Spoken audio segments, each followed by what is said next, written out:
Today I am going to discuss gravitation part 2. In part 1 I discussed what is gravitation, Newton's laws of gravitation, gravitational field, gravitational potential, variation of acceleration due to gravity with highest and depth from Earth's surface, Kepler's laws of planetary motion.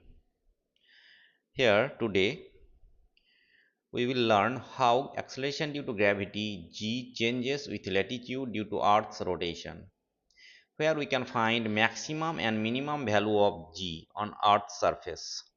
What is geosynchronous satellite? What is geostationary satellite? The difference between geosynchronous and geostationary satellite, velocity and time period of artificial satellite, total energy in artificial satellite.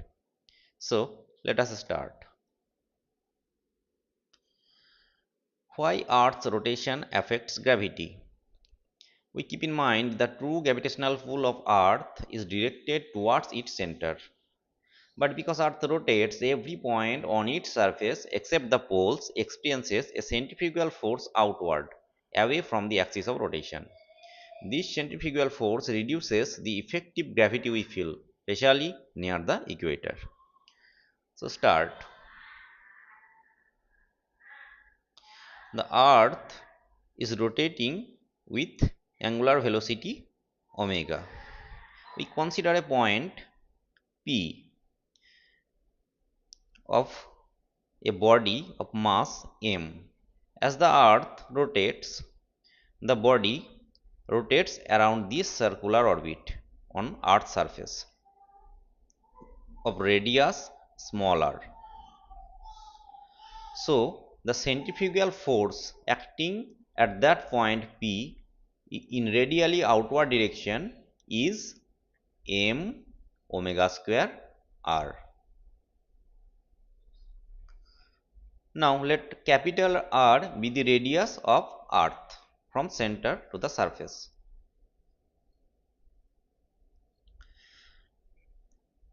And latitude of point P is phi. Then this angle phi will be equal here. So the part of the centrifugal force that will be in radial outward direction along this P is m omega square r cos phi.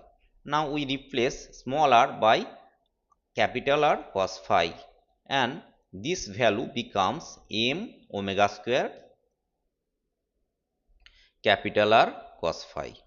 So the net effective force which is acting towards its center at P is mg prime equals to mg minus m omega square capital R cos square phi. Now this term m omega square capital R cos square phi is due to Earth's rotation and it varies with the latitude. Now cos square phi has maximum value at the equator when phi is equals to 0, and it has minimum value when phi is equals to 90 degree, that means at both of the poles. So we calculate the apparent acceleration due to gravity. The g is the true gravitational acceleration and omega is the Earth's angular velocity, then g prime equals to g minus omega square r cos square phi. We find this equation by dividing small m this equation, where g prime is effective acceleration due to gravity, capital R Earth's radius, phi is the latitude. And we discussed at the equator phi equals to 0, so cos square phi has the value 1 and g prime equals to g minus omega square capital R. This is the minimum value of g, and at poles phi equals to 90 degree and cos square phi is 0, so this centrifugal part wipes away and g prime equals to g and it has the maximum value. And we see this pictorially, the variation of g with latitude. This is maximum value at the pole and minimum value at the equator, and again maximum value at the poles. Now geosynchronous satellite. This type of satellite revolves around the earth in one day and it faces same part of the earth. This is geosynchronous orbit. Now, geosynchronous and geostationary satellite.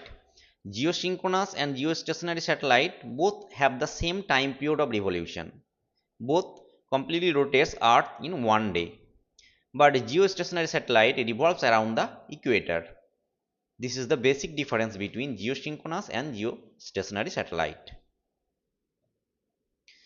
Now, few mathematical calculation. We will calculate the velocity of artificial satellite in its orbit. This is an artificial satellite revolving around the Earth. From the center to the surface, the radius is r, and from the Earth's surface, the satellite is above height h. Now, the satellite has the velocity in its orbit v. Now, what keeps this satellite revolving around the Earth? The Earth's gravitational pull, and this provides the required centripetal force for revolution around its orbit. So, the centripetal force equals to gravitational force.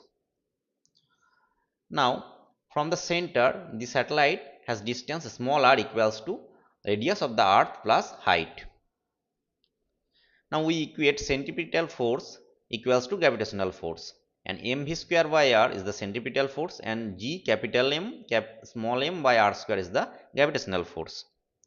And further simplifying, we get velocity of the artificial satellite in its orbit v equals to root over capital G capital M by small r equals to root over gm by capital R plus h.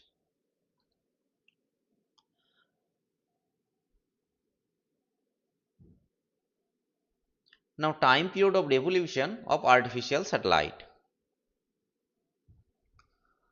This satellite revolving around the Earth at time capital T.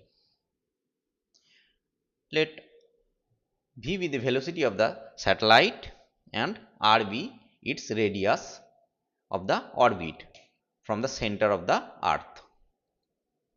So, time period, we get simply time period by dividing the circumference by velocity 2 pi r by v, and 2 pi r by we replace v by root over gm by small r.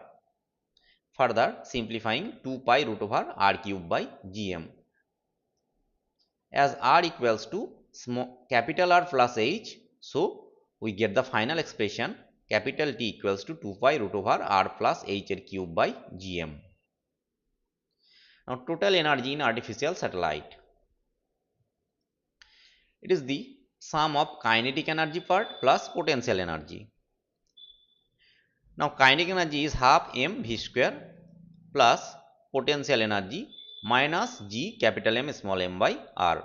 M is the mass of the satellite, and it is at distance r from the Earth center, so it has potential energy minus g capital M small m by r. Now, we replace v square by gm by r, and further simplifying we get minus g capital M small m by 2r. This is the total energy of the artificial satellite. Now, we see in the graph the variation of kinetic energy and potential energy.